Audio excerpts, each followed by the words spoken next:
గౌరవ మాజీ ముఖ్యమంత్రి గారిని, పులివెందుల ఎమ్మెల్యే గారిని ప్రశ్నిస్తున్నాను. 5 సంవత్సరాల్లో మీరు తీసుకొచ్చిన పెట్టుబడులు ఎన్ని గ్రౌండ్ అయినాయి? మేము 8 నెలల్లో తీసుకొచ్చిన పెట్టుబడులు ఏంటి? చర్చకి నేను సిద్ధం, ఆయన సిద్ధమా?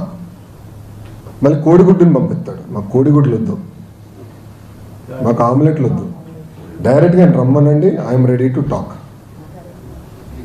నేను ఎక్స్ప్లెయిన్ చేస్తాను.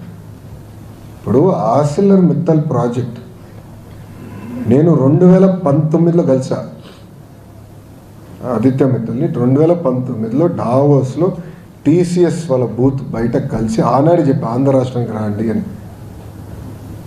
మీరు కూడా ఆదిత్యని కూడా అడిగాను చెప్తాను. అప్పటి నుంచి ఐ మెయింటైన్ దట్ రిలేషన్షిప్ అండి. 5 years I maintain that relationship. NDA ప్రభుత్వ అధికారులకు వచ్చినంటేనే నేను ఫోన్ చేశాను, బాస్ 5 years అయింది, మీరు వేరే రాష్ట్రంకి వెళ్దాం అనుకున్నారు, అక్కడ ఏం అవ్వలేదు, వచ్చేయండి, వేరే రెడీ. ఒక్క జూమ్ కాల్తో కదిలిందండి ఆ ప్రాజెక్ట్. సో ఇప్పుడు మీరు అడగచ్చు 2019లో వెళ్ళిన ఖర్చులు దండగానే నేను సూటిగా ప్రశ్నిస్తున్నాను మిమ్మల్ని.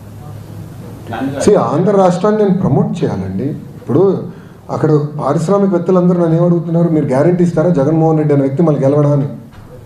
ఎందుకంటే పీపీఎల్ రద్దు చేశారు, అమర్ రాజా లాంటి కంపెనీని తరిమేశాడు, అనేక కంపెనీలు హెరాస్ చేశారు, సకాలంగా కరెంట్ కూడా అందించలేదు, పవర్ హాలిడేస్ ప్రకటించారు. ఇండస్ట్రీ చాలా నష్టపోయిందండి ఆంధ్ర రాష్ట్రంలో. ఇప్పుడు అదంతా రివైవ్ చేసాక మేము కష్టపడుతున్నాం, బ్రాండ్ రివైవ్ చేసాక కష్టపడుతున్నాం.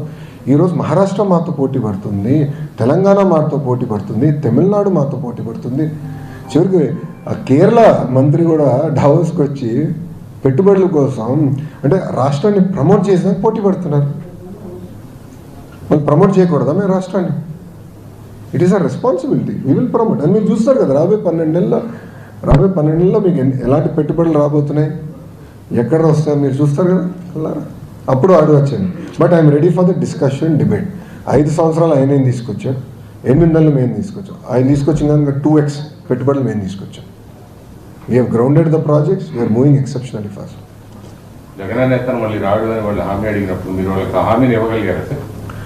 ప్రజలు నిర్ణయిస్తారు, మేము కష్టపడతాం. కానీ ప్రజలు కూడా గమనించాలి, ఈరోజు కొన్ని రాష్ట్రాల్లో అక్కడున్న భారతీయ జనతా పార్టీ ప్రభుత్వానికి 5 టర్మ్లు ఇచ్చారు. Gujarat amazing example. ఈరోజు స్టూడెంట్ డెవలప్మెంట్ ఏ స్థాయికి వెళ్ళిపోయింది. 5 termsలో their contribution to India's GDP has increased I think by almost 1.5% in 5 terms. Huge contribution.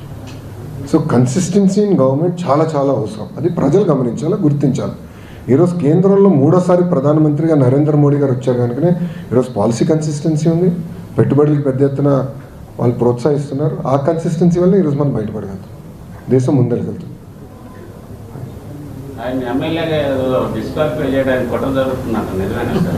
ఎవరినండి? ఎట్లా డిస్క్వాలిఫై చేస్తామండి?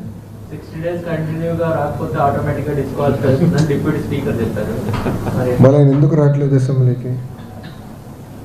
గుర్తించట్లేదు సార్. ఆయన రావాలి కదా. ప్రజలు గుర్తించకపోతే నేనేం చేయాలి స్వామి? ఆయన గుర్తించట్లేదు. But is duty bound to come. కనీసం పులివెందల సమస్యల గురించైనా మాట్లాడాలి కదా. ప్రజలు గుర్తించకపోతే నేనేం చేయాలండి?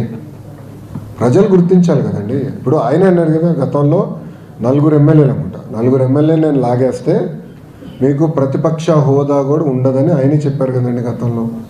మళ్ళీ ఆయన మర్చిపోయారా?